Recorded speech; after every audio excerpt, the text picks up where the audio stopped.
In this world, legendary weapons have their own will, but those same weapons will eventually turn their wielders known as Chrysalis into Busomas. Former humans who have fallen to the cursed weapons will and become possessed, turning their humanity aside and becoming demons. The story begins when a husband and a pregnant wife are walking in an alley, and suddenly, the husband gets stabbed with a sword on his chest by a random guy. Consumed by rage, the woman gets her revenge on her husband's murderer and goes on a murderous spree.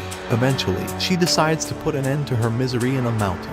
A blacksmith called Ammon was traveling in the same mountain and found the woman hanging by the tree.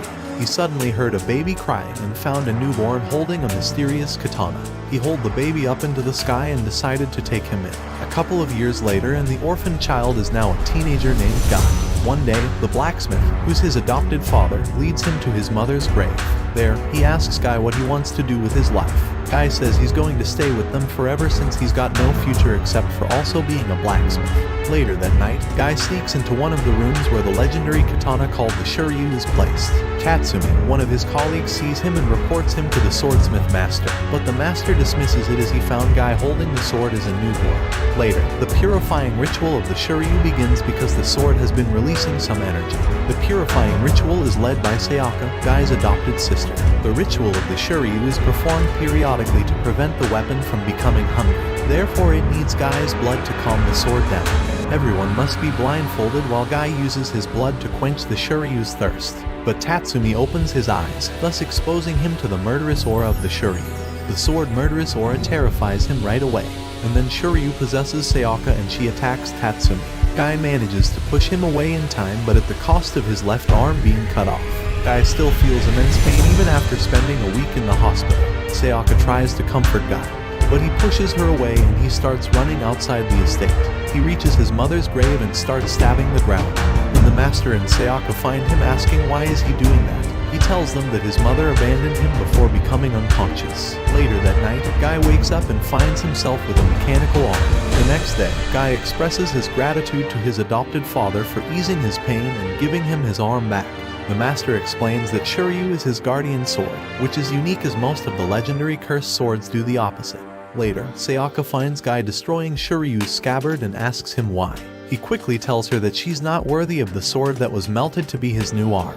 The next day, Sayaka arrives from school when Tatsumi fetches her. Due to Tatsumi's creepy love for Sayaka, he tries to take advantage of her and forces himself on Sayaka, but Guy arrives and interrupts the whole scene.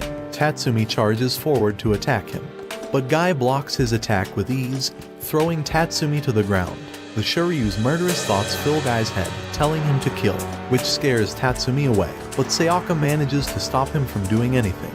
The voices in his head won't stop and Guy decides to reforge the arm, but he couldn't do it. Instead, he just bangs his head on the wall. Sayaka sees him and hugs him from behind, which frees him from those thoughts. Later that day, Guy is working on the smithy and Tatsumi attacks him with a spear.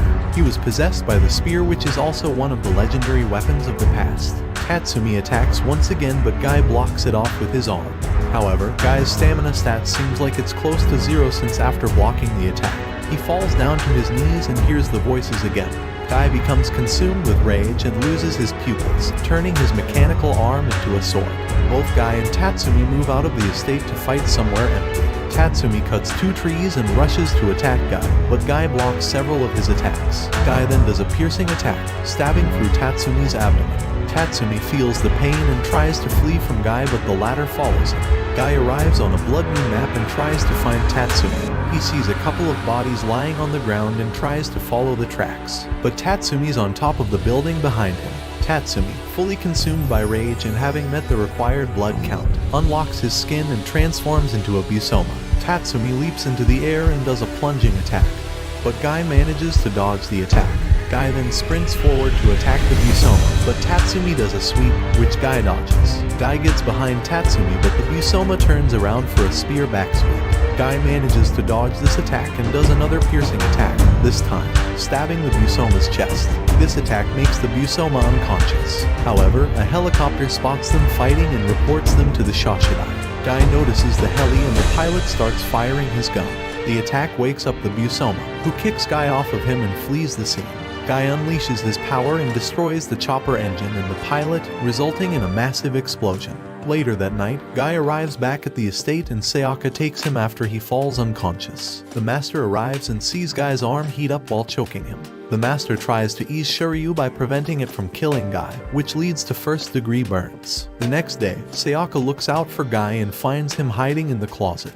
Guy closes the door, but Sayaka reopens the door, which makes Guy fall to the ground. Guy then tries to hide with the blanket. Sayaka removes the blanket and tells him he's no longer a kid, so Guy crawls under the space between her legs and sprints outside. Guy sees a reflection of himself, and as he tries to hold a butterfly, it immediately got sliced in half. The master arrives and Sayaka tells her father that Guy is behaving like a kid, but Guy notices them and runs away.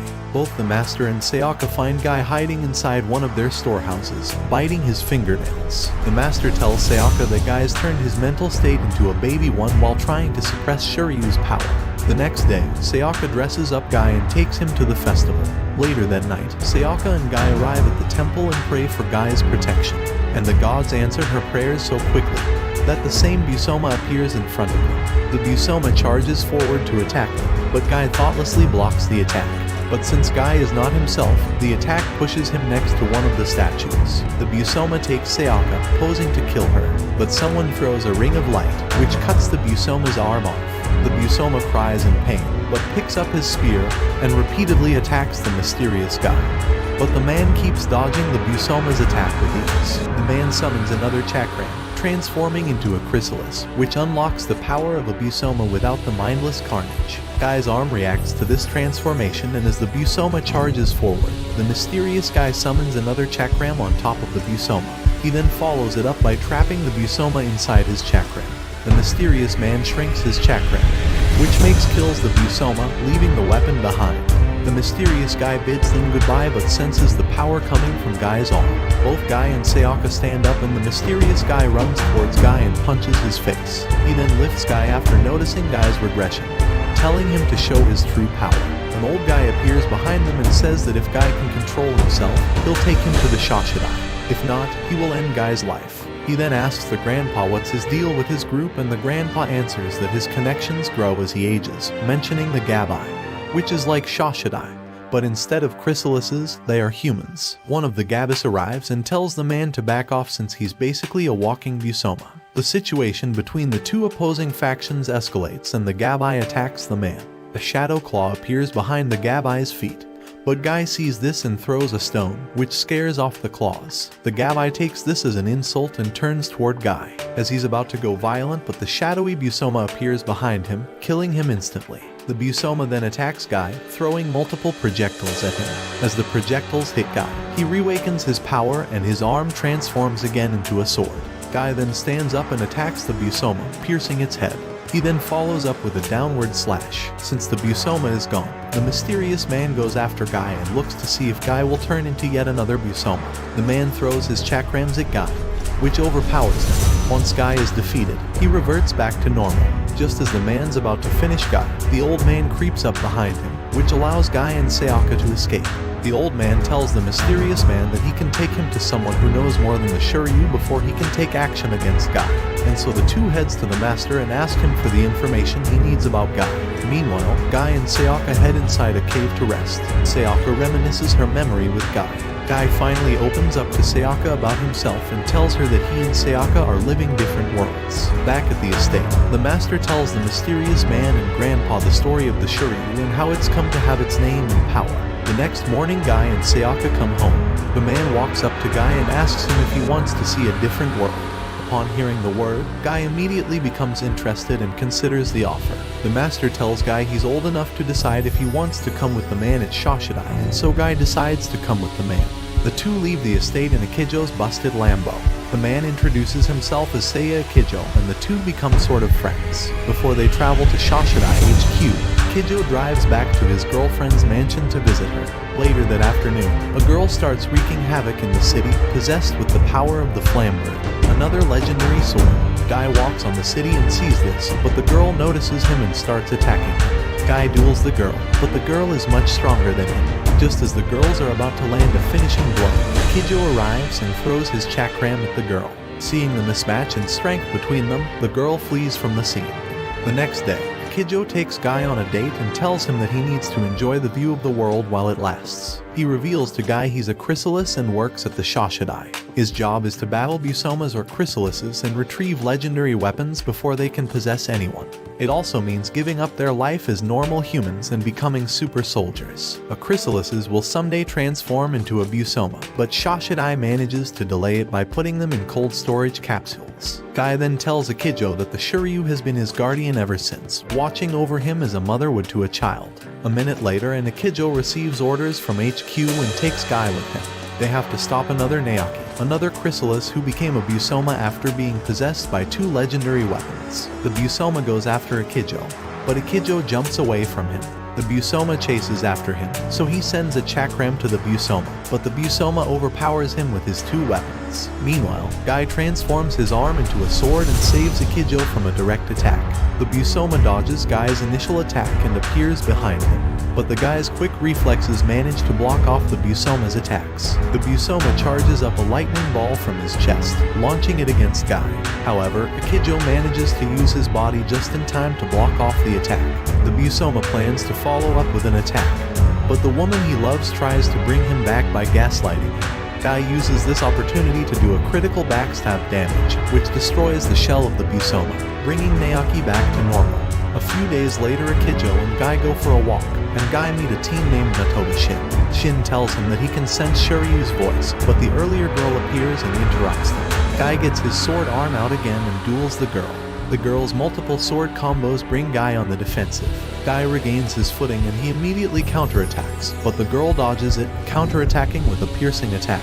He then manages to wound the girl, but she flees the scene right after. The next day, Guy and Ekijo arrive at the Shashidai HQ and meet the administrator. Ekijo recognizes the new administrator as she's the previous administrator's daughter, Kyoka. Later, Ekijo shows Guy the armory and tells Guy he needs to sync with the core Alma inside him, which is pretty much the lifeline of a chrysalis. Once it's tainted, they're going to morph into a Busoma. The next day, the ex-administrator Miura wreaks havoc in the city. Ekijo tries to confront Miura, but Miura is already consumed by power. Ekijo starts his attack, but Miura cuts through all of it, so Ekijo uses his chakram to restrict Miura's movement. He then follows up with his finishing move, but it decreases his humanity. This momentary weakness becomes Miura's edge as he forces himself out of the bind to attack Ekijo. Miura then transforms into Excalibur Prime and blinks into Ekijo's position to finish him off, but Guy saves Ekijo by parrying the attack. Miura backs off and Guy charges forward, sending a Busoma projectile to him. Miura counterattacks with his own power, and the two square off. Just as Miura is about to do some big damage, Ekijo summons a barrage of chakrams and attacks Miura. Miura cuts off the chakrams and Guy attacks him. Guy's attack connects with Miura and manages to keep him on his toes. Ekijo charges up his final move and unleashes it on Miura, which Miura blocks. Guy follows up with an attack, but to their surprise, a side blocks him off. It is Grims, the progenitor of all Busomas. Kyoka orders Ekijo to retreat, but Ekijo tells her that he'll have to repay Miura for their promise a few years ago. Grims tells them humans will perish and the Busomas will control the world. Guy didn't care and starts charging forward, but he gets beaten up by the Grims. Guy gets up once more and starts attacking the Busoma, but he gets sent back. Ekijo follows up with his chakrams, but Grims just casually dodges them. Grims takes his chance to attack Ekijo when he loses blood. Just as Grims is about to finish him, Guy sends a projectile, wounding Grims. Guy then charges forward once again, but Ekijo attacks him instead, preventing him from turning prematurely into a Busoma. Grims taps the ground and sends a wave of powerful Busoma aura that knocks both Ekijo and Guy. He challenges Guy to become a Busoma, but Ekijo uses his remaining strength to bind Guy and prevent it. But Guy still becomes a Busoma and stabs Ekijo. Ekijo starts to glow and Guy falls down, ending. And I'm pretty sure that you are.